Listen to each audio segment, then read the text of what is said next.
There is no shortage of financial experts looking to tell you what to do with your money. So who should you listen to?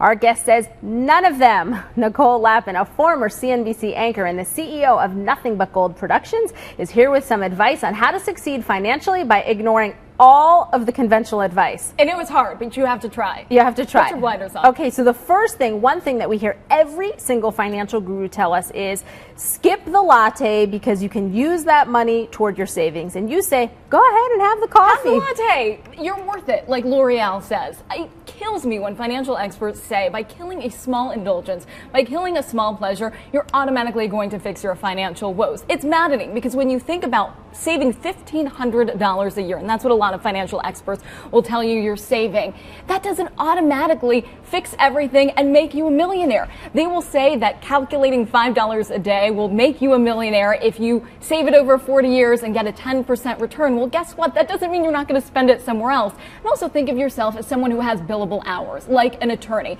And whether you're on the lower end, $20 an hour, that's how much you value yourself at, or $500 an hour, you're saving time, you're saving money, you're getting presumably more energy, so you're more productive at work, so you're probably going to get a bonus anyway, and hopefully it's bigger than that $1,500 that you would have spent anyway. That you would have spent. So there's good things that can come out of drinking that latte.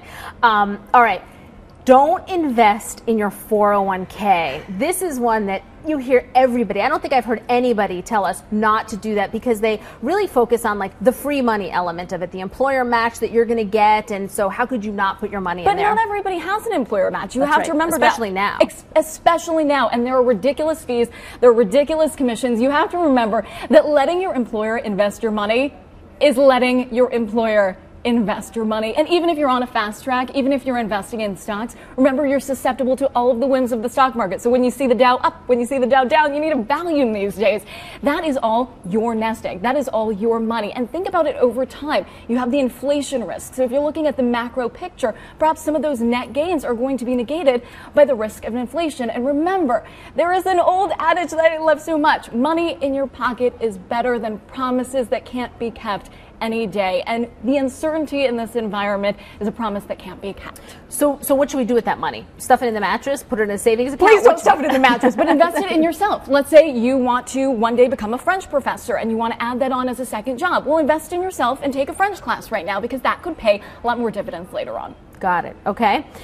Don't play to your work strengths. Why not? Well, you hear all the time, play to your strengths, play to your strengths. But I got to tell you, when it comes to the workplace, people would say, you know, it's your weakness that you're on Twitter all the time. It's your weakness that you're on Facebook all the time. Well, maybe it's not because it's actually something you enjoy. So you should foster that. If you love being on Twitter, call a brand up and say you want to be a brand ambassador for them on Twitter. If you're retouching photos on Facebook for all of your friends, well, call up an online retouching service and say you want to actually put those services to work and make some money. Don't let those weaknesses that everybody is pointing at you in the office saying like you're that online guy or you're that online gal. Well, be that guy or gal and make some money. It could be a clue or a cue to something that, it could be your light bulb moment. That makes sense. So everybody will say, especially in this climate, diversify, diversify, diversify, and you say no, no, no.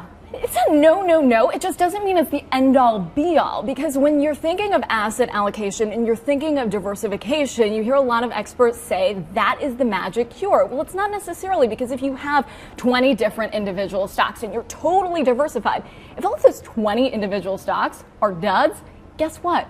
You're a dud as well. So actually, studies will show that if you have all of your eggs in a whole bunch of different baskets and all of those baskets aren't the best and most stable baskets, well, you're not actually going to be propped up and shielded from the buying low, selling high idea that is really the fundamental behind diversifying. So if you're doing that anyway, you don't need to stress yourself out about diversification. So what should you do? Like, is it a safer bet to choose one or two things? Like, aren't you hedging your bets or eliminating some risk by diversifying? You would absolutely be hedging your bets, but it's not the only thing you should be looking at. Just because you need that asset allocation doesn't mean you're in the woods. So it's not just about diversifying. It's about knowing how and where you're diversifying.